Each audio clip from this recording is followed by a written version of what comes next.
আমার এতক্ষণ আলোচনার নিমিত্তে আপনাদের কাছে এক নম্বর সবক হলো, জীবনের চলতি পথে আমাকে আপনাকে কোনো ভাই যদি জিজ্ঞেস করে কেমন আছেন, কি বলবো? যে ছাত্র ক্লাসে পড়ে না ও কিন্তু ক্লাসের বাইরে পারে না, ফেল। এখনই বলে না, এখনই বলে না, কালকে বলবে গ্যারান্টি কি? কেমন আছেন? পিছনের ভাইরা কেমন আছেন? বুড়া বাবারা যারা এখনো খায় না, আপনারা কেমন আছেন? জোয়ান বেশি দেখা যায় তার শ্রমিক এলাকা, না কিন্তু জোয়ান বেশি দেখা যায় সভাপতি গুলা সব জোয়ান। সভাপতির কথা বেশি ভালো লাগে, তাড়াতাড়ি ছাড়ে, তাড়াতাড়ি ছাড়ে, বুঝছে না? উচিত হলো মজমা হলে বেশি কথা বলতে হয়, সেটা দিতে হয়, কিন্তু নিয়ম ঠিক আছে না? সামনে যাতে না হয়। কেমন আছেন আপনারা? আমি কিন্তু শিক্ষক, টিচার, 16 বছর ধরে পড়াই, ছোট বাচ্চাদেরকে পড়াই। ঠোঁট নড়লে কি বলতেছি এতটুকু বুঝি। ছোট বাচ্চারা কায়দা নিয়ে বসে না, বসলে নিচের দিকে তাকায়, দুইজনে কথা পায়, বাচ্চা তো, ঠিক না? তো হুজুর কি ওই জায়গায় ছিল না? ওরা কথা বলতেছে, বুঝাইতেছে, পড়তেছি, বলতেছে কথা, বুঝাইতেছে, বাদাম খাইতেছে, মুঠ খাইতেছে, বুঝাইতেছে, আমরা আলহামদুলিল্লাহ। কেমন আছেন? এক বন্ধু আরেক বন্ধুকে জিজ্ঞেস করে, কিরে দোস্ত কি খবর, বলে না, উত্তর দেয় চাকরি বাকরি নাই, কেমন আর থাকবো, এই আসি আর কি, মরি বসি, তাই না? এটা বলবো? কিরে দোস্ত কি খবর, কি বলবো? কেন আমি আলহামদুলিল্লাহ বলবো না? কারণ ওর না দুইটা চোখ নাই, আমার না দুইটা চোখ আছে, ঠিক না? ওর না দুইটা হাত নাই, আমার না দুইটা হাত আছে। আল্লাহ রাব্বুল আলামিন কোরআন কারীমে সূরাতুল বালাদ ইরশাদ করেন, আলাম নাজআল লাহু আইনাইন,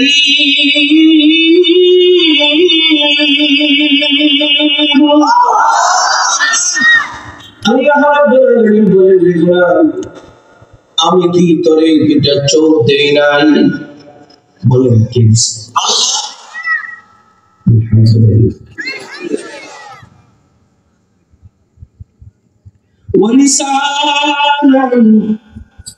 আল্লাহ বলেন রে গোলাম, আমি কি তোরে জিহ্বা দেই নাই? বলেন না, জিহ্বাটা দিলেন কে? জিহ্বাটা একটুখানি ছোট, ও লেবড়ায় লেবড়ায় কথা বলে, মানুষ আরে হাবা গোবা বলে, আমার মালিক বলে হাবা গোবা বানাই নাই। আলহামদুলিল্লাহ।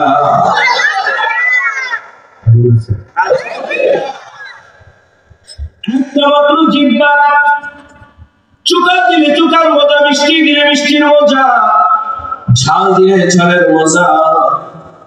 একটা মাত্র জিহ্বা হাজার রকমের মজা দেনে ওয়ালা কে?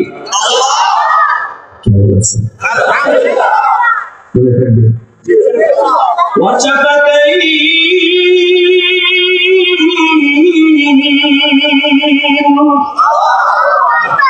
মালিক বলেন রে গোলাম, আমি কি তোরে দুইটা ঠোঁট দেই নাই? যিনি দিছে তার নামটা দিল দিয়া জবান খুলে বলেন তিনি কে? যার ঠোঁট কাটা থাকার কারণে লালা পড়ে, ওর পাশে কেউ বসতে চায় না। ঠোঁট কাটার যুবকটারে কোন যুবতী ভালোবাসতে চায় না, ঠোঁট কাটা যুবতীটারে কোন যুবক ভালোবাসতে চায় না। আমার মালিক আমার ঠোঁট কাটা বানায় নাই।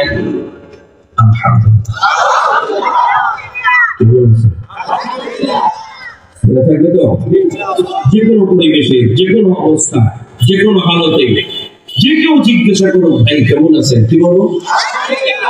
এক বন্ধু আরেক বন্ধুরে জিজ্ঞেস করে কি দোস্ত কি খবর, তখন কি আরেকদিন ভালো মন্দ বলবেন যে অসুস্থ, অথবা আমার চাকরি নাই, অথবা আমার এই কাজটা দরকার। আগে কি আলহামদুলিল্লাহ ফজিলত এবং আলহামদুলিল্লাহ সবক এই পর্যন্ত থাকুন। রাত্র বেশি আলোচনায় চলে যাই। আলোচনার জন্য দুইটা শর্ত। এক নম্বর শর্ত, চোখ দিয়া বয়ান শুনতে হবে।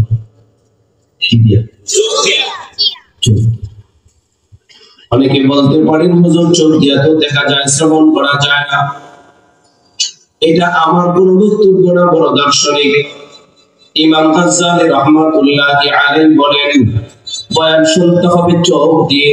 উনি অনেকগুলো কারণ বর্ণনা করেন, তন্মধ্য থেকে অনেকগুলো কারণের মধ্য থেকে একটা কারণ হলো এই, মানুষের চোখের দৃষ্টি যেদিকে যায় মানুষের শ্রবণ শক্তিও সেদিকে যায়। এই জন্য আপনি যদি এদিক সেদিক তাকান, কিছু শুনবেন কিছু শুনবেন না, কিছু বুঝবেন কিছু বুঝবেন না, ফলে হেদায়েতের পরিবর্তে পথভ্রষ্টতা হবে। এই জন্যই বলছি মনোযোগ দিয়ে বসেন, বসে শোনেন। বাদাম খাওয়া, বুট খাওয়া, মোবাইল টিপা বন্ধ করেন, এই জন্য বলছি। ঠিক আছে না? এক নম্বর শর্ত শেষ। ওঠাউঠি করা যাবে না, এদিক সেদিক তাকানো যাবে। দুই নম্বর শর্ত হলো যে যে নিয়তে আসেন না কেন নিয়তে একটু পাল্টায় ফেলান, চেঞ্জ করেন। অনেকে আসছেন বক্তার কণ্ঠ শোনার জন্য, অনেকে আসছেন বক্তার কণ্ঠের চটকদার গল্প শোনার জন্য, অনেকে আসছেন চেহারা দেখবার জন্য।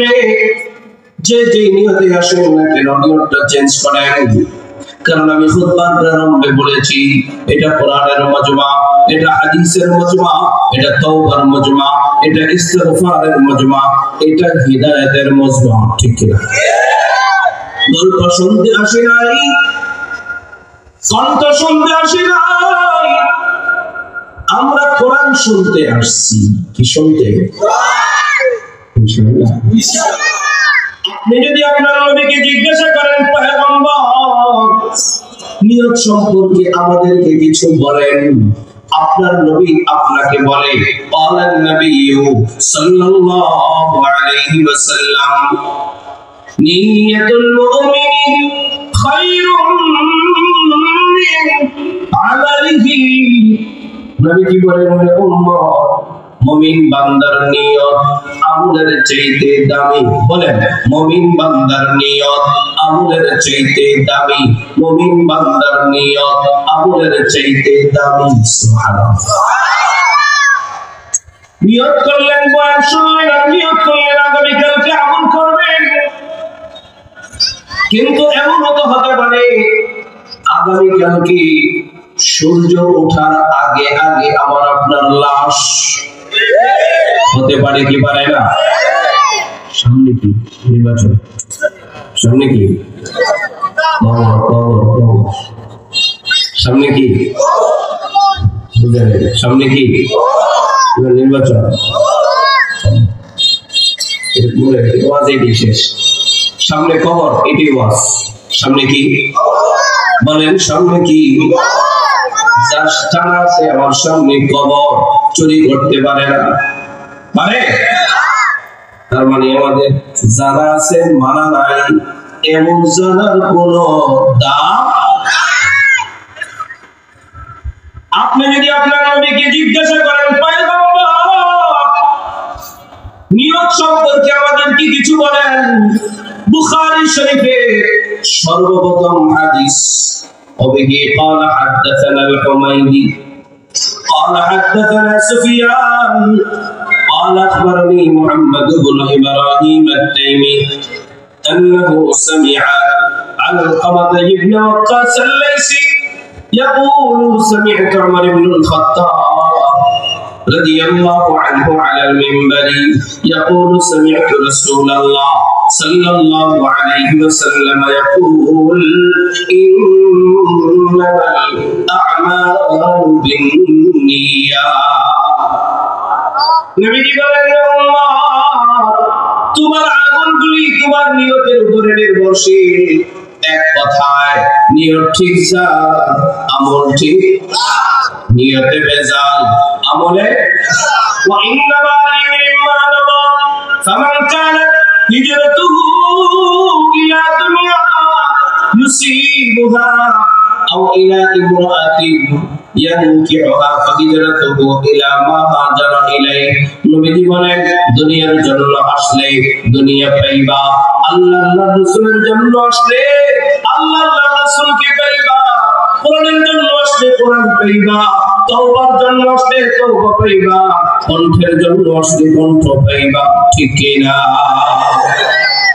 আমরা গল্প শুনতে আসি নাই গল্প শুনতে আসি নাই আমরা কোরআন শুনতে কোরআন নিয়ে ঘরে যাব তওবা নিয়ে ঘরে যাব ইস্তিগফার নিয়ে ঘরে যাব ঈমান নিয়ে ঘরে যাব হেদায়েত নিয়ে ঘরে যাব কে রাজি লিল্লাহি তাকবীর আল্লাহ কবুল করেন বলেন আমিন বলে দুইটা কথা শেষ দুইটা শর্ত শেষ এক নম্বর ওঠাউঠি বন্ধ এদিক সেদিক তাকানি বন্ধ চোখ দিয়া পান শুনতে হবে দুই নম্বর শর্ত নিয়তটা ঠিক দুই নম্বর শর্ত কি নিয়তটা আশা করা যায় এদিক সেদিক তাকানি বন্ধ ওঠাউঠি বন্ধ নিয়তটা ভালো তাহলে দুই চারটা কথা বললে থাকবে ইনশাআল্লাহ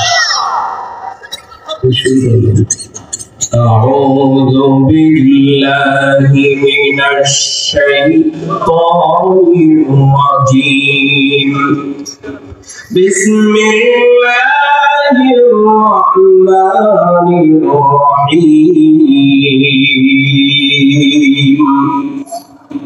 قل اهبطوا منها جميعا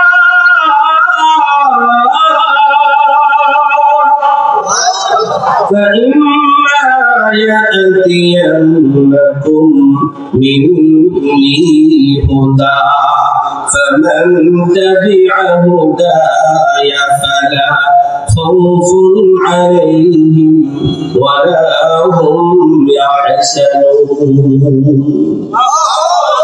আমি আপনাদের সামনে যে আয়াতটি তেলাওয়াত করলাম আয়াতটি হলো কোরআনুল কারীমের প্রথম পারা সূরাতুল বাকারা 38 নম্বর আয়াত সূরাতুল বাকারা 38 নম্বর আয়াত কয় নম্বর কোন সূরা সূরাতুল বাকারা 38 নম্বর আয়াত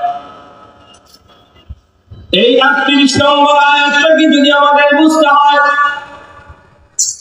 তাহলে সাদা সিধা দুটো ভূমিকা বুঝতে হবে ভূমিকার ক্ষেত্রে যদি একচুল পরিমাণ তারা ছুটে যায় তাহলে কিন্তু সে আয়াত বুঝবে একেবারে এদিক সেদিক মনোযোগ দেওয়া হবে আমি তাহলে লম্বা সময় ওয়াজ করলাম আপনাদের অনেক ভালো লাগে আপনারা যাওয়ার সময় বললেন আজকে একটা ওয়াজ হয়েছে কিন্তু একজন আরেকজনের জিজ্ঞাসা করে কি ওয়াজটা করলেন হেঁটে থেকে পারি না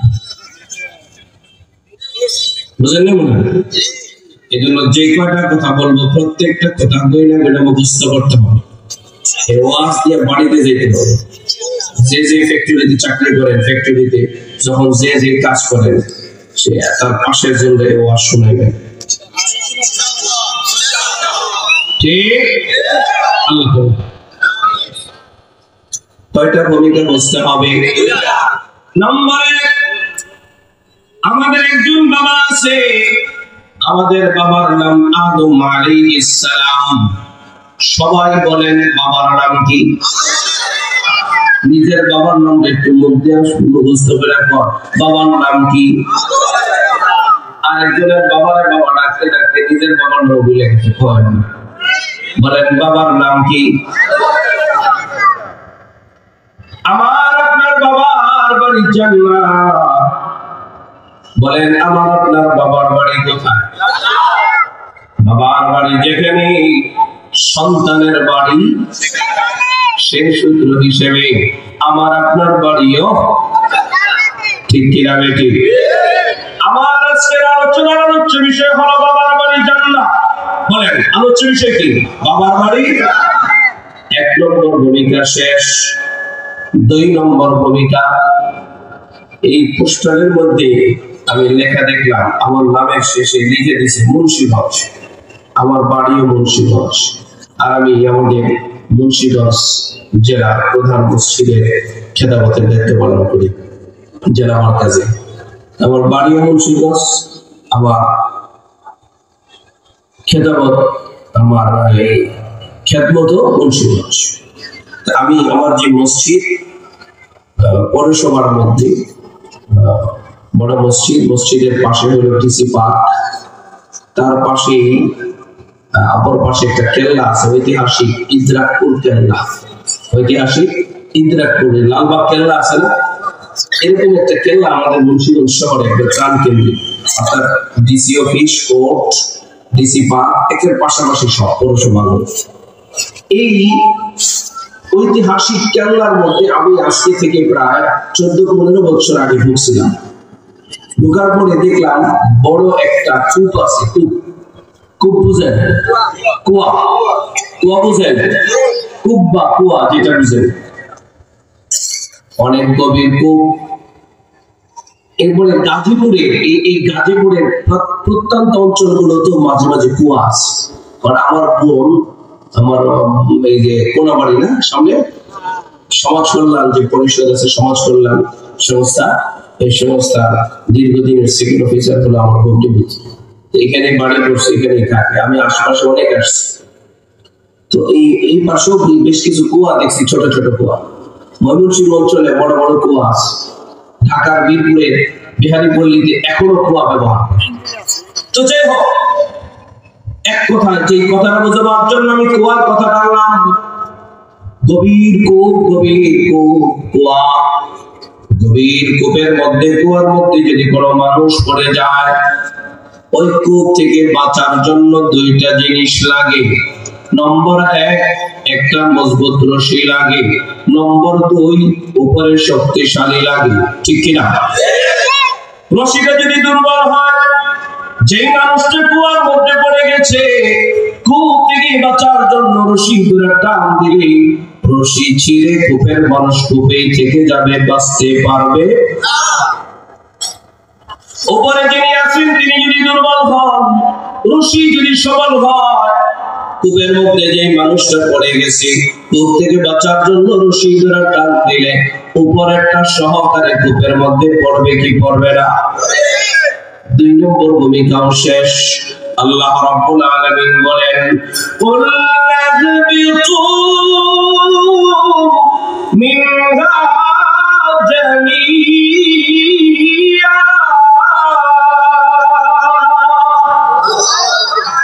আল্লাহ রাব্বুল আলামিন আমাদের বাবা আদম আলাইহিস সালাতু ওয়াস সালামকে বানাইয়া থাকার জন্য বাড়ি দিলেন জান্নাত। ওয়া আদম উসকুন আনতা ওয়া যাওজুকাল জান্নাহ, থাকার জন্য বাড়ি দিলেন জান্নাত। বলেন আমাদের বাবার বাড়ি, সবাই বলেন বাবার বাড়ি। আল্লাহ তাআলা থাকার জন্য আমাদের বাবাকে বাড়ি দিয়ে দিলেন জান্নাত। এরপরে আল্লাহ রাব্বুল আলামিন জান্নাতের ভিতরে একটা ফরমান জারি করলেন। মাঝখানের লম্বা ঘটনা, ওগুলো আমার বলার উদ্দেশ্য না, আমার মাওজায়ে ইস্তিশহাদ হলো। এরপর আল্লাহ তাআলা ফরমান জারি করলেন, কুল লাযবিতু মিনহা জামিআ। আল্লাহ রাব্বুল আলামিন জানিয়ে দিলেন, আদম মিনহা আই আল জান্নাহ, জান্নাত থেকে নেমে যাও। ও আদম তুমি জান্নাত থেকে নেমে যাও। বলে আল্লাহ তাআলা আমাদের বাবা আদম আলাইহিস সালাতু ওয়াস সালামকে জান্নাত থেকে নামায় দিলেন, কিন্তু বললেন তোমরা নেমে যাও। নামাইলেন একজন, বললেন তোমরা নেমে যাও। কেন বললেন? পৃথিবীতে যত ভাষা আছে সমস্ত ভাষার মধ্যে বচন হলো 2 প্রকার, এক বচন, বহু বচন। আর একমাত্র আরবি ভাষার মধ্যে বচন হলো 3 প্রকার, এক বচন, দ্বিবচন, বহু বচন। এককে এক বচন, 2কে দ্বিবচন, 3কে বহু বচন। এক কথায় 2 এর অধিক যত হবে সবগুলো বহু বচন। ঠিক কিনা? নামাইলেন একজন, বললেন তোমরা নেমে যাও, কেন বললেন? মুফাসসিরিন কেরাম অনেকগুলি তাফসীর করেছেন, তার মধ্যে থেকে দুইটা। নম্বর 1, শুধু আদম আলাইহিস সালাতু ওয়াস সালামকে নামান নাই, সাথে আমাদের মা হাওয়া আলাইহিস সালাম, সাথে আরো একজন যার নাম হলো শয়তান। নাম কি? অনেকে কিন্তু কয় নাই। বন্ধু লাগে নাকি আপনার করে? শত্রুর নাম মুখস্থ করতে হয়, শত্রুর নাম মুখস্থ রাখতে হয়, নয়তো শত্রু মিত্র হইয়া ক্ষতি করতে পারে কি পারে না? তাহলে তিনজনকে আল্লাহ তাআলা জান্নাত থেকে নামাইলেন, বহুবচন, তোমরা নেমে যাও। 1 নম্বর তাফসীর শেষ। এখানে যেহেতু তাফসীরুল কোরআন লেখছে, এই জন্য বড়দের থেকে একটু নকল করে আপনাদের গল্পে শোনাই দিতেছি। 2 নম্বর তাফসীর হলো, আপনারা বলেছিলেন বাবার বাড়ি যেখানে সন্তানের বাড়ি সেখানে, বলেন নাই? ভুলে গেছেন? তাহলে বাবার বাড়ি যেখানে সন্তানের বাড়ি সেখানে, আমার আপনার বাবার বাড়ি জান্নাত, তাহলে আমাদের বাড়িও জান্নাত। আমরা জান্নাতে কিভাবে থাকলাম? প্রত্যেকটা সন্তান তার বাবার ঔরসে থাকে, আমরাও আমাদের বাবার ঔরসে ছিলাম, ঠিক কিনা? আল্লাহ রাব্বুল আলামিন বললেন, কুল্লাতিতু মিনহা জামিয়া, তোমরা জান্নাত থেকে নেমে যাও। আল্লাহ তাআলা সকলকে বললেন, খালাকনাকুম সুম্মা সাওয়ারনাকুম। খালাকনাকুম দ্বারা উদ্দেশ্য আদম, সাওয়ারনাকুম দ্বারা উদ্দেশ্য বনি আদম। আল্লাহ যেন সবাইকে বললেন, তোমরা সবাই জান্নাত থেকে নেমে যাও। আল্লাহ তাআলা বনি আদমকে জান্নাত থেকে নামাইয়া কোথায় ফেলে দিলেন? পুরো দুনিয়া থেকে একটা অন্ধকার কূপ বানাইয়া, পুরো পৃথিবীতে একটা গহ্বর বানাইয়া, একটা কুয়া বানাইয়া, দুনিয়া নামক কুয়ার মধ্যে আমাদের বাবা আদম আলাইহিস সালাতু ওয়াস সালামকে আল্লাহ রাব্বুল আলামিন ফেলে দিলেন, ঠিক কি না? ভূমিকা সহকারে বুঝছেন তো? আল্লাহ রাব্বুল আলামিন বলেন, ফাইন্না ইয়াতিয়ান্নাকুম মিন্নি হুদা,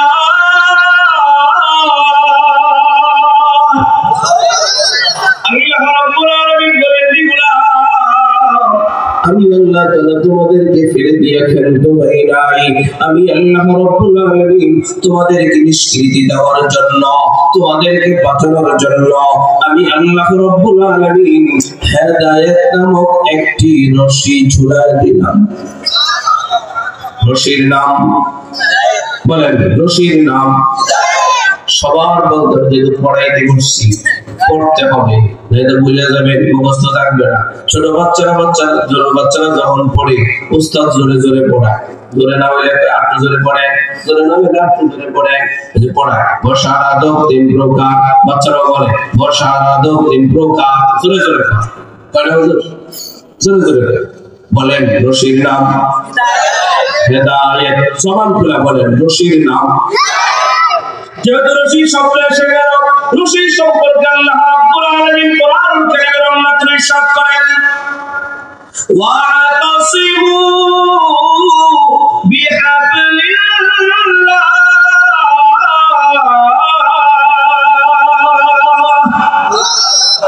আল্লাহ রাব্বুল আলামিন বলেন, গোলাম আল্লাহর রশি মজবুত করে ধরো। জবান করে বলেন, কার রশি? জোয়ান ভাই, তুমি কই যাও তুমি? আরে কই যাও তুমি? এর কই যায়? এর কোন গল্প আছে নাকি? এর কোন কথা আছে নাকি? তো কথা না থাকলে দেখছেন, উঠলে কিন্তু আমার ডিস্টার্ব হয়। আগে বললাম উঠবেন, এই আধা মিনিট নষ্ট হয়ে গেল। যে কথা লাইন দিলে কথা বলতেছিলাম, কথা ডিস্টার্ব হয়েছে না? মেহরবানি করে উঠাউঠি করবেন না, ইনশাআল্লাহ। কি জানি বলতেছিলাম, হ্যাঁ বলেন, রশি টাকা কার রশি? আল্লাহর রশি মজবুত করে ধরো। রশি শব্দ বলতে যায় আল্লাহ রাব্বুল আলামিন কি যে শব্দটা ব্যবহার করেছেন সেই শব্দটা হলো হাবলুন। জবান খুলে বলেন শব্দটা কি? হাবলুন। হাবলুন শব্দের অর্থ হলো একটি রশি। বলেন হাবলুন শব্দের অর্থ কয়টি রশি? আমি জানি শ্রমিক এলাকায় গল্প করলে মজা লাগে, তাফসীর করলে মজা লাগে না, ভালো লাগে না, এটা ভালো করে জানি, কিন্তু তারপরও এই সময় এই কথাগুলো দরকার, এই জন্য বলতেছি। অসুবিধা আছে? হাবলুন শব্দের অর্থ হলো একটি রশি। তাহলে এবার একটু বলেন তো আমরা কয়টি রশি ধরবো? আঙ্গুল দেখে এখন কয়টা রশি? কেউ কেউ কিন্তু এক রশি থেকে বহু রশি ধরে না। সাধারণ মুসলমানদেরকে সোজা পাইয়া, গার্মেন্টসের ভাইদেরকে সোজা পাইয়া, গ্রামগঞ্জের মা বোনদেরকে সোজা পাইয়া এক রশি থেকে বহু রশি ধরে বিভিন্ন জায়গায় রয়েছে। ঠিক কিনা বেটি? এবার একটু বলেন তো রশি ধরবো কয়টা? দুইটা, তিনটা,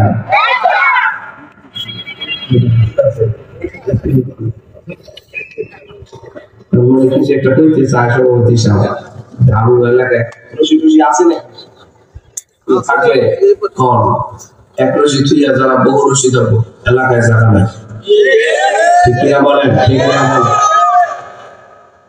কারণ আল্লাহ কাছে এক রশি ধরতে, এক কোরআন ধরো, এক নবী ধরো, এক কাবা ধরো, এক আল্লাহ ধরো। ঠিক কিনা?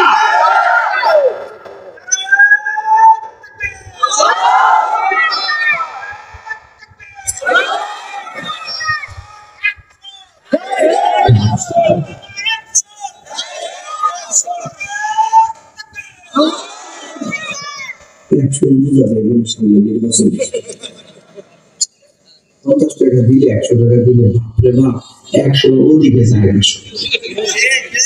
হ্যাঁ এমন 100 দিয়ে না যে 100 সব আছেন তো এক রশি ধরবেন তো। 53 বছর ধরে আমরা বহু রশির পিছনে ছুটছি। ফলাফল আমাদেরকে কি দিল? ফলাফল আমাদেরকে পৌরসভা জ্বালায় দাও, থানা জ্বালায় দাও, ইউনিয়ন পরিষদ জ্বালায় দাও। ঠিক কিনা? ঠিক এছাড়া আর কিছু দিচ্ছে? এই জন্য সব তন্ত্র মন্ত্র ছাড়েন, এক কোরআন বলেন, এক কোরআন ইনশাআল্লাহ। রশি শব্দের ব্যাখ্যা করতে যা মুফাসসিরিন কেরাম অনেকগুলি তাফসীর করেছেন, তন্মধ্য থেকে দুইটা, আমি বেশি বলতাম না, খালি দুইটা। কয়টা? তন্মধ্য থেকে দুইটা। নম্বর 1, রশি শব্দের 1 নম্বর তাফসীর হলো, আমার সাথে সবাই পড়েন লা ইলাহা ইল্লাল্লাহু মুহাম্মাদুর রাসূলুল্লাহ।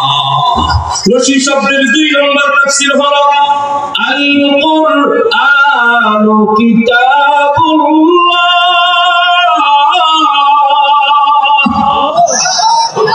রশি শব্দের 2 নম্বর তাফসীর হলো কোরআন। জবান করে বলেন কি? মোটামুটি আমি আমার আলোচনা কিন্তু দিদিতে নিয়ে আসছি, বুঝে নিয়ে আসছি। বলেন তো আমরা রশি হিসাবে কি পাইলাম? সবার বলতে হবে রশি হিসাবে কি পাইলাম। এবার একটু বলেন তো উপরে আছেন কি? হ্যাঁ আরো জোরে বলেন কে? আর রহমান আলাল আরশি ইসতাওয়া। আরশ আজিমে দয়াময় রহমান সমাসীন। ঠিক কিনা? উপরে যিনি আছেন তিনি দুর্বল না মজবুত? মজবুতের আওয়াজে পড়ে অল্প মজবুত না, বেশি হইলে বেশি করে আল্লাহ দুর্বল না মজবুত? আমরা শিখুবের মধ্যে, দুনিয়ার মধ্যে, খবরের মধ্যে উপরে আছেন আল্লাহ।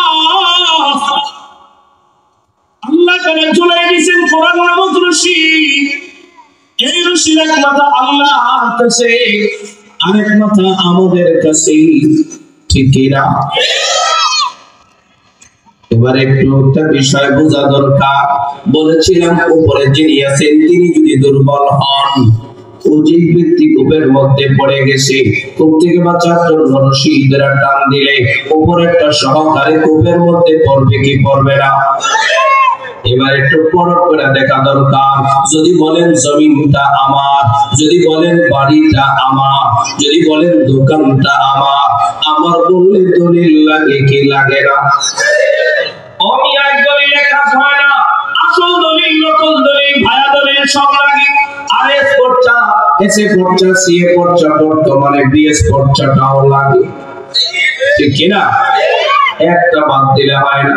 একটা যদি বাতিল করে যায়, আমাদের সমাজে এমন কিছু বয়োজ্যেষ্ঠ দুষ্ট আছে যারা জায়গা জমিনের মাপজাপ একটুখানি বোঝে, যদি জানতে পারে অমুকের জায়গা আরএসএ সমস্যা, এসএ সমস্যা, এসএ পর্যায়ে সমস্যা, বিএস পর্যায়ে সমস্যা, ও ওখানে যাই আঙ্গুল ডাবায়া জবরা লাগায় ফিটিং খাইতে চায়, ঠিক কিনা বলেন? ঠিক কিনা? এই জন্য এই কথাটাও বললাম, সমাজের এই জাতীয় দুষ্ট লোক যারা আছেন, ভালো হয়ে যান। যদি ভালো না হন, ছাত্ররা যেহেতু এক টাক্কার চড়ে বর্ডারের ওপারে সৎপথ প্রদান পাঠাইছে, আপনারাও কিন্তু সামনের কালো পানিতে যোগ দিতে দেরি করবেন না। আজকে যে কালো পানি দেখলাম, বাপরে বাপ, যদি এক গ্লাস কেউ খাওয়ানো যায়, ঠিক না? গীতের মোটামুটি সব কভারেজ হয়েছে, যে কালো পানির কালো।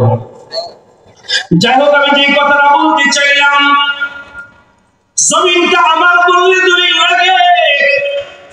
আল্লাহ রাব্বুল আলামিন বলেন, ইয়া আইয়ুহান নাস,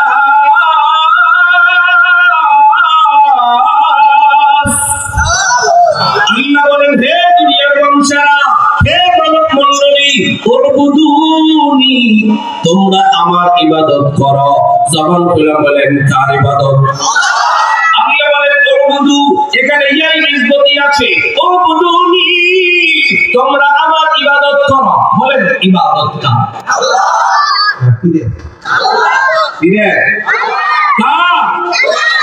আল্লাহর ইবাদত করো, এটা আল্লাহর দাবি। বলেন এটা কার দাবি? দাবির পিছনে দলিল লাগে, দাবির পিছনে দলিল লাগে।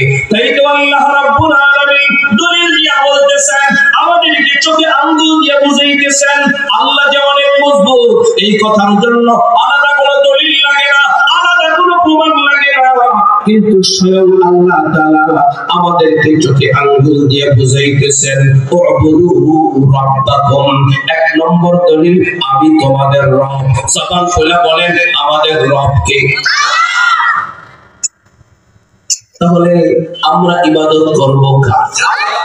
বলেন হিন্দু ইবাদত করবে কার? অনেকে কনফিউশনের মধ্যে পড়ে গেছে। ও মিয়া, হিন্দুরে পালে কে? আল্লাহ। ইবাদত করবে কার? করে না তো গাদ্দারি করে, ঠিক না? আমরাও যদি আল্লাহ ইবাদত না করি, আমরাও গাদ্দার, ঠিক না? দুই নম্বর দলিল, খলাকাকুম। জবান খুলে বলেন না আমাদের সৃষ্টিকর্তা কে? আল্লাহ। তিন নম্বর দলিল, আল্লাযী জাআলা লাকুমুল আরদা ফিরাশা। তিন নম্বর দলিল, এই যে বিশাল বিস্তীর্ণ জমিন, এই জমিনের মালিক কে? আল্লাহ। ওয়াস সামাআ বিনা, বিশাল আসমানের মালিক কে? পাঁচ নম্বর দলিল, ওয়া আনজালা মিনাস সামা'i মাআ, আসমান থেকে বৃষ্টির মালিক কে? আল্লাহ। ছয় নম্বর দলিল, ফাখরাজা বিহি মিনাস সামারাতি রিজকান লাকুম, জমিন থেকে রিজিকের মালিক কে? আল্লাহ। যদি প্রশ্ন করেন আল্লাহকে আমাদের রব, আল্লাহকে আমাদের সৃষ্টিকর্তা, আল্লাহকে আসমানের মালিক, আল্লাহকে আসমান থেকে বৃষ্টির মালিক, আল্লাহকে জমিনের মালিক, আল্লাহকে জমিন থেকে রিজিকের মালিক, আল্লাহকে কুল হুয়াল্লাহু আহাদ, আল্লাহকে আল্লাহুস সামাদ, আল্লাহকে লাম ইয়ালিদ ওয়া লাম ইউলাদ, আল্লাহকে ওয়া লাম ইয়াকুল লাহু কুফুয়ান আহাদ, ঠিক না?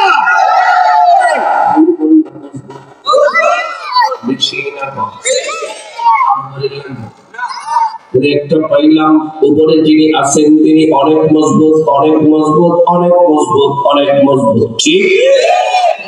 এখন আমাদের একটু বোঝা দরকার এই যে কোরআন নামক রশি, এই কোরআন নামক রশিটা দুর্বল না মজবুত? বেশি না কম?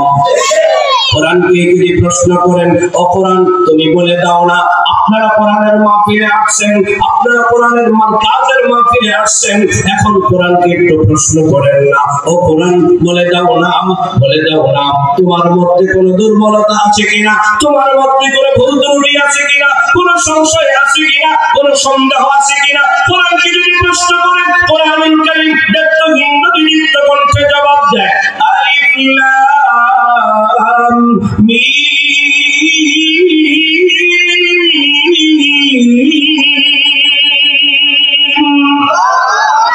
যালিকাল কিতাবু লা রাইবা ফীহি।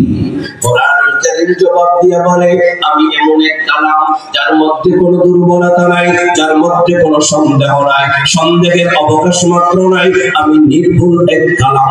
নাম হইল তাই সবাই বলেন নাম কি? দুর্বলতা আছে? যদি এরপরেও বুঝে না আসে, 1450 বছর আগের ইতিহাসে চলে যান, দয়ার নবী, মায়ার নবী, রহমতের নবী, উম্মতের কান্ডারি, রাহমাতুল লিল আলামিন ফারাছড়া পর্বতের গুহায় থাকা ধর্মগ্ন অবস্থায় আল্লাহর পক্ষ থেকে নাযিল হওয়া শুরু হয়ে গেল, ইকরা বিসমি রাব্বিকাল্লাযী খালাক, খালাকাল ইনসানা মিন আলাক, ইকরা ওয়া রাব্বুকাল আকরাম আল্লাযী আল্লামা বিল কলম, আল্লামাল ইনসানা মা লাম ইয়ালাম। যখন নাযিল হওয়া শুরু হয়ে গেল, মক্কার কাফের মুশরিকেরা আমার আপনার নবীকে বলা শুরু করলো জাদুকর, আল্লাহর কোরআনকে বলা শুরু করলো জাদুর মন্ত্র। নাউজুবিল্লাহ বলতেন না, নাউজুবিল্লাহ বলতেন না। এখন অনেকে গালি দেয়, ওলামায়ে কেরামদের কি গালি দেয়? সন্ত্রাসী কইলা, জঙ্গিবাদ কইলা, মৌলবাদ কইলা। এটা আজকের গালি না, এটা 1450 বছর আগের থেকে এই গালি হয়ে আসছে, ঠিক কি না? 1450 বছর আগে যারা গালি দিয়েছে ওরা হলো আবু লাহাবের উত্তরসূরি, ঠিক কি না? এখনো যারা গালি দিবে ওরা আবু জাহাল, আবু লাহাব উত্তরসূরি বাচ্চা বাচ্চা। আপনি যত পারেন দেন, কোনো আপত্তি নেই, আপনি চাইলে আবু জাহেলের বংশধর হইতে পারেন, ঠিক না?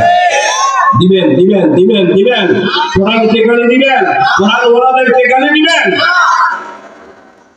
তাহলে এই কথাটা বলতে চাইলাম, দয়ার নবী, মায়ার নবীর উপরে যখন কোরআন নাযিল হওয়া শুরু হয়ে গেল, মক্কার কাফের মুশরিকেরা আমার আপনার দয়ার নবীকে যখন জাদুকর বলে গালি দেয়, আল্লাহর রহমতি দরিয়া জোশ লেগে গেছে, তো আল্লাহ তাআলা নবীকে ডাক দিয়ে বলে, পয়গম্বর আপনি চ্যালেঞ্জ ঘোষণা করেন। চ্যালেঞ্জ ঘোষণা করেন। কি ঘোষণা করেন? কুল্লা ইজতামাআতিল জিন্নু ওয়াল ইনসু। অসুবিধা হচ্ছে না? চলবে? কয়দিন? আমি তো কয়দিন না ঘোষণা, আমি জিজ্ঞাসা কয়দিন? কয়দিন? ওই যে মোটামুটি করতেছে, তার মানে হলো চলবে না। ঠিক আছে, অসুবিধা নাই। শেষ হইতে যদি 10 মিনিট লাগে 10 মিনিট, আর শেষ হইতে যদি 2 ঘন্টা লাগে লাগবে না, ইনশাআল্লাহ অল্পের মধ্যেই শেষ। ঠিক আছে? আল্লাহ এই কথাগুলো জানার দরকার, এই কথাগুলো জানার দরকার, এই জন্য বলছি। আল্লাহ রাব্বুল আলামিন নবীকে জানায় দিলেন, পয়গম্বর আপনি চ্যালেঞ্জ ঘোষণা করেন, তারা যদি পারে এই কোরআনের মতো একটা কোরআন যেন বানায় নিয়ে আসে। জবান খুলে বলেন, তারা কি পারছে? লা ইয়াতুনা বিমিসলিহি ওয়ালাউ কানা বা'দুহুম লিবা'দিন যাহিরা। তারা এই কোরআনের মতো কোরআন বানাইতে পারে না, ঠিক কি না? এবার যেন আল্লাহ তাআলা নবীকে ডাকতে বলতেছেন, পয়গম্বর চ্যালেঞ্জটা বড় হয়ে গেছে, আরেকটুখানি ছোট করে দেন। আমি ইয়াকুলু ইফতারা কুল ফাতু বিআশরি সুওয়ারিন মিসলি। তারা যদি পারে এই কোরআনুল কারীমের মধ্যে ছোট ছোট সূরা আছে, সূরাতুল ফিল, সূরাতুল কুরাইশ, সূরাতুল মাউন, সূরাতুল কাউসার আছে না? এমন 10টা সূরা আছে, তারা যদি পারে যে যেন বানায় নিয়ে আসে। আপনারা একটু দিল থেকে আওয়াজ দিয়ে বলেন তো তারা কি পারছিল? আল্লাহ জানে বারবার দেবই পয়গম্বর এই চ্যালেঞ্জটা বোধহয় বড় হয়ে গেছে, আর একটুখানি ছোট করে দেন। ওয়া ইন কুনতুম ফি রাইবিন মিম্মা নাযালনা আলা আবদিনা ফাতু বিসূরাতিন মিন মিসলি। তারা যদি পারে এই পুরো কোরআন কারিমের মধ্যে সবচেয়ে ছোট একটা সূরা আছে, যে সূরার নাম হলো সূরাতুল কাউসার, যাকে আমরা বলি ইন্নাতাইনা সূরা, বলে কি বলি না? আমার সাথে পড়েন, ইন্না আ'তাইনাকাল কাউসার ফাসাল্লি লিরাব্বিকা ওয়ানহার ইন্না শানিআকা হুয়াল আবতার। তারা যদি পারে এই সূরার মধ্যে একটা সূরা যেন বানাই নিয়ে আসে, জবানটা খোলা বলেন না তারা কি পারছে? দরকার নাই। যদি পারে একটা আয়াত যেন বানাই নিয়ে আসে, তাও তারা পারে নাই। একটা শব্দ যদি পারে যেন বানাই নিয়ে আসে, একটা শব্দও তারা বানাইতে পারে নাই। পরিশেষ তারা বলতে বাধ্য হয়েছে, শুধু বলতে না, কাগজে কলমে লিখে কাবার চত্বরে টানিয়ে দিয়েছে, লাইসা হাযা কালামুল বাশার, এটা কোনো মানুষের কালাম নয়, এটা হলো স্বয়ং মালিকের কালাম। এবার একটু বলেন তো এই কোরআনটা দুর্বল না মজবুত? ঠিক কিনা? এখন যে সিচুয়েশন চলতেছে, এখন যে সময় চলতেছে, এখন যে পরিবেশ চলতেছে, সবাই শুধু সংস্কার চায়, সবাই শুধু সংস্কার চায়। ঠিক কিনা বলে? সংস্কারের মূল উদ্দেশ্য হলো শান্তি। বলে সংস্কারের মূল উদ্দেশ্য কি? সংস্কার করতে যা কেউ মন্ত্রী পরিষদের সংস্কার চায়, কেউ পৌরসভার সংস্কার চায়, বিভিন্ন আলাদা আলাদা ডিপার্টমেন্টের সংস্কার চাইতে চায় না। যারা গার্মেন্টসে চাকরি করে এরাও কয় গার্মেন্টস সেক্টরের সংস্কার দরকার, বেতন বাড়ানো দরকার। ঠিক কিনা বলে? কারণ গার্মেন্টস শ্রমিক ভাইরা বেতনের জন্য রাস্তায় নামছে, সবাই নামছে, শিক্ষকরাও নামছে, এখন শুধুমাত্র বাকি ইমামরা। ঠিক না? এটারও সংস্কার দরকার। বলেন এটারও সংস্কার দরকার। কিছু কিছু সভাপতি সেক্রেটারি আছে খালি জাতে জাতে, এরকম সভাপতি পাইলে না বাবা, খালি দেয় দেয়। ঠিক নেই? কিন্তু সভাপতি সেক্রেটারি ক্যাশিয়ার আছে খালি কি করে? জাতে জাতে। তাহলে আমি যে কথাটা বোঝাইতে চাইলাম, সংস্কার দরকার, সংস্কার দরকার। এই যে বাতিটা চলতেছে, এই বাতিটা যেই দোকান থেকে ক্রয় করা হয়েছে, যেই দোকান থেকে ক্রয় করা হয়েছে, সেই দোকান থেকে একটা ওয়ারেন্টি গ্যারান্টি কার্ড দেয় কি দেয় না? ডিস্টার্ব যদি হয়, যে কোনো কারণে যদি সমস্যা হয়, তাহলে দোকানে নিয়ে গেলে ওয়ারেন্টি গ্যারান্টি অনুযায়ী ফ্রি সার্ভিস দেয় কি দেয় না? কিন্তু আপনি যদি যেই দোকান থেকে বাতিটা ক্রয় করেছেন, ওই দোকানে না নিয়ে ভিন্ন আরেকটা দোকানে যদি মেকারের কাছে নিয়ে যান, দেখলেন যে ঠিক হয় না, এবার যার কাছ থেকে ক্রয় করেছে তার কাছে গেলে তিনি বলেন, ভাই ডিস্টার্ব দিয়েছিল, অমুক মেকারের কাছে গিয়েছিলাম, ঠিক হবে তো দূরের কথা, আর নষ্ট হয়েছে। এখন যার কাছে গেলেন, ভাই আমাদের কথা ছিল যে আমাদের কাছে আসবেন, আমাদের কাছে আনেন নাই, আমাদের ফর্মুলা অনুযায়ী কাজ করেন নাই, এখন আর কোনো কাজ হবে ঠিক কিনা? এবার একটু বলেন তো মানুষ বানাইছেন কি? আসতে বলেন কে বানাইছে? প্রধানমন্ত্রী বানাইছে, সমন্বয়করা বানাইছে। যে যতই সংস্কার করেন না কেন, একটা ঘর যদি জীর্ণ শীর্ণ হয়ে যায়, একটা ঘর যদি বলে একেবারে পুরাতন হয়ে যায়, ঘরটার সংস্কার দরকার। আপনি ঘরের দরজা সংস্কার করলেন, ঘরের জানালা সংস্কার করলেন, ঘরের সাউন্ডের সংস্কার করলেন, কিন্তু ঘরের ভিতরে সাপে বসবাস। কিসে সংস্কার করছেন? শান্তির জন্য। আমি ঘরের মধ্যে সাপে বাসা বাঁধছে, যদি সাপের বাসা দূর না করেন, সাপের বাসা যদি সংস্কার না করেন, তাহলে কি ওই ঘরের মধ্যে থাকা যাবে? মানে শান্তি তো দূরের কথা, মরণ হবে। হবে, সাপের কামড় বিষ হবে, ঠিক কিনা বলেন? তাহলে বলেন তো মানুষ বানাইছেন কে? আল্লাহ। বলেন কি? মানুষ কে বানাইছেন? মানুষ সংস্কারের ফর্মুলাও তিনি দিবেন, ঠিক কিনা? সমস্ত কিছু সংস্কার চলছে, কিন্তু মানুষ সংস্কার চলছে না, মানুষ সংস্কারের কাজ করে যাচ্ছে। এই যে দারুস সুন্নাহ মাদ্রাসা, এরকম হাজার হাজার মাদ্রাসা, ঠিক কিনা?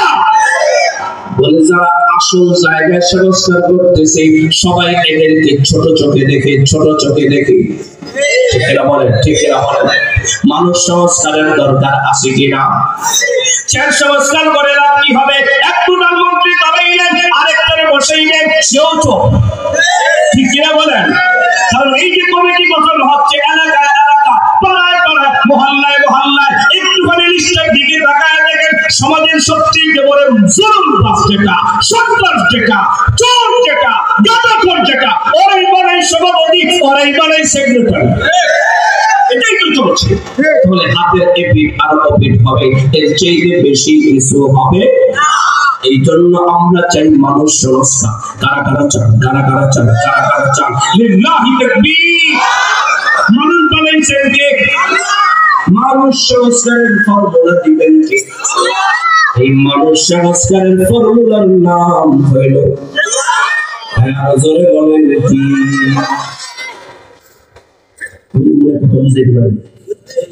আপনারা বুঝছেন? আসলে সত্যি বুঝছেন? তাহলে দুই তিনটা বেসিক কথা বলি, শেষ। উপরে আছেন কি? দুর্বল না মজবুত? কোরআনটা দুর্বল না মজবুত? উপরে যিনি আছেন তারেও মজবুত পাইলাম, তারেও মজবুত পাইলাম, রশিটাও মজবুত পাইলাম। এই রশির এক মাথা আল্লাহর কাছে, এই রশির আরেক মাথা দুনিয়াতে আমাদের কাছে, ঠিক কিনা? এখন শুধুমাত্র বাকি, এখন শুধুমাত্র বাকি হলো এই রশিকে কারা ধরছে? রশি কারা ধরছে? যদি রশিটাকে ধরতে পারি, আল্লাহ তাআলা রশি ধরে টান দিবেন বাবার বাড়ি জান্নাত, ঠিক কিনা বেটি? তাহলে রশিটা ধরতে রাজি আছেন? দেখি তো কারা কারা রাজি, কারা কারা কোরআন নামক রশিটা ধরতে রাজি, ঠিক তো? হুজুর দেখেন দেখেন, কিন্তু একটু পরে কিন্তু সুইচটা দেখো, আমার পড়ানি কিন্তু শেষ, আমার ক্লাস কিন্তু শেষ, এখন পরীক্ষা হবে। ঠিক হবে? ঠিক হবে? পরীক্ষা ছাড়া কি পড়ার কোনো জাম আছে? যেমনটা আমাদের দেশে অটো পাস করছে, অটো পাস, এই জন্য এখন অটো চুরি হবে, ঠিক কিনা?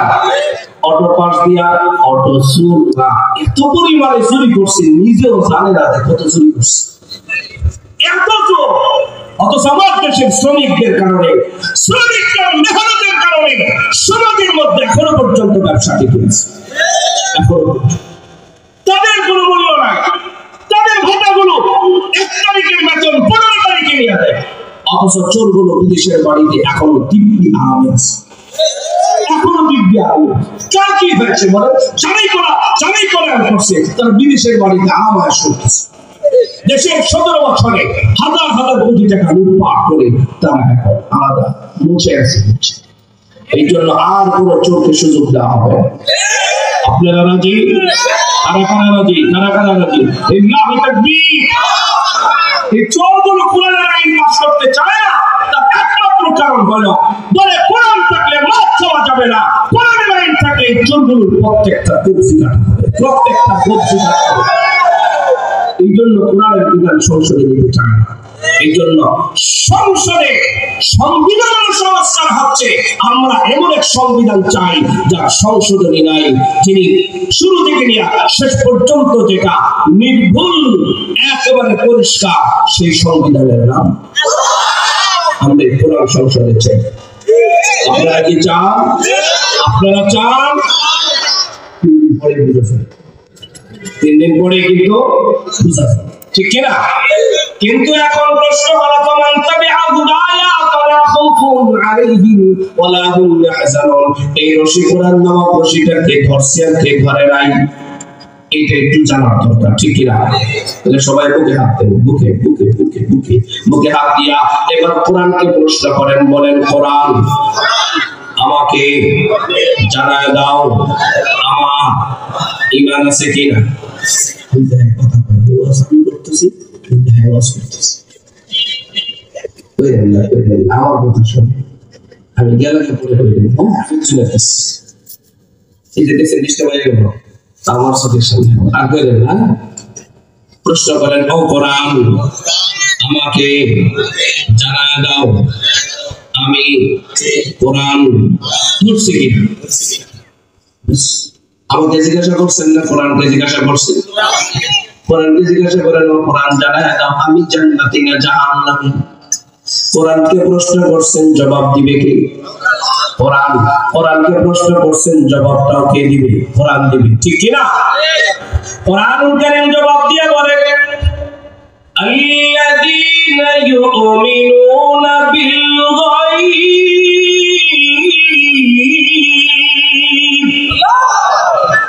কোরআনুল কারীম জবাব দিয়ে বলে, আল্লাহকে না দেখে বিশ্বাস করবে যারা ঈমানদার তারা। আল্লাহকে না দেখে বিশ্বাস করবে না যারা বেঈমান। আমি অর্ধেক আপনার অর্ধেক। আল্লাহকে না দেখে বিশ্বাস করবে যারা ঈমানদার তারা। বলেন ঈমানদার তারা, শব্দটা বলেন ঈমানদার তারা। আল্লাহকে না দেখে বিশ্বাস করবে যারা, আল্লাহকে না দেখে বিশ্বাস করবে না যারা বেঈমান। সাদা সিধা ব্যাখ্যা দেওয়ার সময় নেই, শেষ। এক নম্বর প্রশ্ন উত্তর শেষ। দুই নম্বরে ওয়ায়ুকিমুনাস সালাহ, নামাজ আছে যার ঈমান আছে। বলেন নামাজ আছে যার, অনেক বাইরে আছে নামাজ পড়ে না। ও শ্রমিক ভাই, কষ্ট করে সকাল 8টা বাজে ডিউটিতে যান, রাতের 8টা বাজে ফিরেন, 12 ঘন্টা ডিউটি করেন। মাঝখানে একটু সময় 2 রাকাত নামাজ পড়তে 2 মিনিট লাগে, 4 রাকাত নামাজ পড়তে 4 মিনিট লাগে, ঠিক না? বলেন নামাজ আছে যার, নামাজ আছে যার, নামাজ নাই যার। আপনি ভাবছেন আমি বলছি না, কোরআন বলে, কোরআন বলে। আপনি আপনার নবীকে জিজ্ঞাসা করেন, পয়গম্বর আমি না নামাজ পড়ি না, আমার ব্যাপারে কোনো সিদ্ধান্ত আছে কিনা? আপনার নবী আপনাকে বলে লা ঈমানা লিমান লা সালাতা লা, নামাজ নাই সালাত, ঈমান নাই। কয় না নামাজ নাই সালাত। আপনার নবীকে যদি আরো জিজ্ঞাসা করেন, পয়গম্বর আমি নামাজ পড়ি না, আমার ব্যাপারে কোনো সিদ্ধান্ত আছে কিনা? আপনার নবী আপনাকে বলে মান তারাকাস সালাতা মুতাআম্মিদান ফাকাদ কাফারা, ইচ্ছা করে নামাজ পড়ে না যারা কুফরি করে, কুফরি করলে ঈমান থাকে না যার। এই হাদিসকে সামনে রেখে ইমাম নববী রাহমাতুল্লাহি আলাইহি ফতোয়া দিয়েছেন, বেনামাজি বেঈমান, বেনামাজি কাফের। বলে বেনামাজি বেঈমান, বলে বেনামাজি বেঈমান, করবেন না ছাড়বেন। দেখি তো নামান এত সুজন এই এলাকাতে ভোটাভুটি আগে পরে বেশি কি হয় নাই? ভোট হয় নাই আগে? একটা জাল ভোট করছে, তার মানে জাল ভোট করলে জাল হাত এতগুলো হাত উঠাই দিয়েছে নামাজি, এতগুলো নামাজের হাত হইতে পারে না। আমাদের এই দেশে এতগুলো নামাজের হাত হইতে পারে, এতগুলো হাত নামাজের হইতে পারে। কি পড়বেন আপনারা? পড়বেন কি পড়বেন? কয়দিন পড়বেন? কয়দিন বলে কয়দিন? ছোট বেলা কয়দিন পড়বা? কয়দিন? নামাজ আছে যার, ঈমান আছে। তুমি যদি তোমার নবীকে জিজ্ঞাসা করো, নামাজ সম্পর্কে আমাদেরকে আরো কিছু বলেন, তোমার নবী তোমাকে বলে as-salatu imaduddin, নামাজ হলো ধর্মের খুঁটি। বলেন নামাজ হলো বুঝতে পারেন নামাজ কিসের খুঁটি? আমাদের ধর্মের নাম। বলে না ধর্মের নাম। আল্লাহ বলেন ইন্নাদ দীনা ইনদাল্লাহিল ইসলাম, আল্লাহর বলে ধর্মের নাম। ইসলাম ছাড়া কোন কিছুই গ্রহণ করা হবে। করবেন নামাজ পড়বেন। আল্লাহর নবী বলেন মান আকামাহা ফাকাদ আকামাদ-দ্বীন ওয়া মান তারাকাহা ফাকাদ হাদামাদ-দ্বীন, নামাজ পড়লো যে ধর্মের খুঁটি ঠিক রাখলো সে, নামাজকে ছেড়ে দিল যে ধর্মের খুঁটি ধ্বংস করে দিল। ধর্মের খুঁটি ধ্বংস করে দিলা ঈমান থাকা যায় না, ঈমানদার থাকা যায়। আমি আরেকটা হাদিস শুনাই আপনাদেরকে, আরেকটা নবীজির হাদিস শুনাই। নবীজি বলেন যে ব্যক্তি নামাজ পড়বে, কি পড়বে? বলেন বলেন কি পড়বে? যে ব্যক্তি নামাজ পড়বে, নবীজি বলেন এই নামাজ তার জন্য নূর হবে। সুবহানাল্লাহ। নূরের ব্যাখ্যা অনেক লম্বা, আমি ওদিকে গেলাম না। নামাজ তার জন্য নূর হবে, এই নূর যে তুলসিরাত পার হয়ে যাবে। দুই নম্বরে নবীজি বলেন যে ব্যক্তি নামাজ পড়বে, এই নামাজ তার জন্য বুরহানান, দলিল হবে, দলিল, জান্নাতের দলিল। নামাজ হলো জান্নাতের দলিল। বলে নামাজ হলো জান্নাতের দলিল। মুখস্থ করে, নামাজ হলো জান্নাতের দলিল। নামাজ আছে যা, জান্নাতের দলিল আছে। নামাজ নাই যা, জান্নাতের দলিল নাই। পড়বে পড়বে, এই যে কথা বলতেছ, পড়বা পড়বা, নামাজ পড়বা ইনশাআল্লাহ ইনশাআল্লাহ ইনশাআল্লাহ। নবীজি বলেন রে উম্মত, নাজাত ইয়াউমাল কিয়ামা, নামাজ পড়বে যে, এই নামাজ তার জন্য মুক্তির কারণ হবে। নামাজ কিসের কারণ? কিয়ামতের দিন মুক্তির কারণ হবে। নবীজি এতটুকু বলে শেষ করেন নাই। নবীজি বলেন ওয়ালা নূরা, যে ব্যক্তি নামাজ পড়বে না, নামাজ তার জন্য নূর হবে না। ওয়ালা বুরহানান, নামাজ তার জন্য দলিল হবে না। যে ব্যক্তি নামাজ পড়বে না, ওয়ালা নাজাত ইয়াউমাল কিয়ামা, নামাজ তার জন্য মুক্তির কারণ হবে না। নবীজি এতটুকু বলে শেষ করেন নাই। এই যুবক খেয়াল করো, নবীজি এতটুকু বলে শেষ করেন নাই, আরেকটা কথা বলেছেন, বড় মারাত্মক কথা, বড় কঠিন কথা। وحشر مع فرعون وهامان وقارون وأبي بن خلف। বেনামাজির হাসর হবে ফেরাউনের সাথে, বেনামাজির হাসর হবে হামানের সাথে, বেনামাজির হাসর হবে কারুনের সাথে, বেনামাজির হাসর হবে উবাই ইবনে খালফের সাথে। আপনার নেতা যদি নামাজ না পড়ে, আপনার নেতা বেঈমান, ঠিক কি না? বেনামাজি নেতার পিছনে যাবেন, ও আল্লাহর সাথে গাদ্দারি করে। আপনি যদি দেখেন না, যারা আওয়ামী লীগের আমলে বিএনপি সেইরা আওয়ামী লীগের পিঠ বাঁচাইতে গেছিল, এখন আবার সময় যখন আইছে, এখন আবার যখন বিএনপিতে ঢুকতে যায়, এখন বিএনপির আবার তুই আওয়ামী লীগের আওয়ামী লীগে গেছিলি, তুই জাতীয় বেঈমান। কয় না কথা, জাতীয় গাদ্দার লাঠি দিয়ে সরায় দেয়, এর সুযোগ দেয় না, এর চান্স দেয় না, ঠিক কিনা? ঠিক। আপনি কি করে ভাবলেন যে আপনার আল্লাহর সাথেও গাদ্দারি করবে আর আপনার সাথেও গাদ্দারি করবে না? ঠিক না? কোন বেনামাজি গাদ্দার যেন ক্ষমতায় না যায়, ঠিক আছে না? যারা বেনামাজি ওরা গাদ্দার, ওরা ইজ্জত, রজ্জত, সমাজের, ওরা সবকিছু চুরি করে, ঠিক কিনা? বেনামাজি চোর, ঠিক কিনা? আর যেগুলো ধরে বেশ, যেগুলো কি বেশ, ধরে বেশ, যখন সিফাত করছে দাড়ি পর্যন্ত দেখতে পারে, কত বড় চোর, সুন্নাত রাখছে, ধরে বেশ, ঠিক কিনা? ঠিক। এই জন্য খুব সাবধান, মনে চাইলে পট্টিও লাগায়, আবার মনে চাইলে পট্টি হবে, ঠিক না? এইটা আমাদের দেশে, এই আমাদের দেশে ভালো। ওই যে মন্দিরে যায়, মন্দির উদ্বোধন করে, আবার 3 দিন পরে উমরা যায়, ছবি তুলিয়া পড়ায়। আমাদের দেশের সাধারণ মানুষের, দেখো আমি উমরা করতেছি, এগুলো কি বেশ? দরে বেশ, ঠিক কিনা? ঠিক।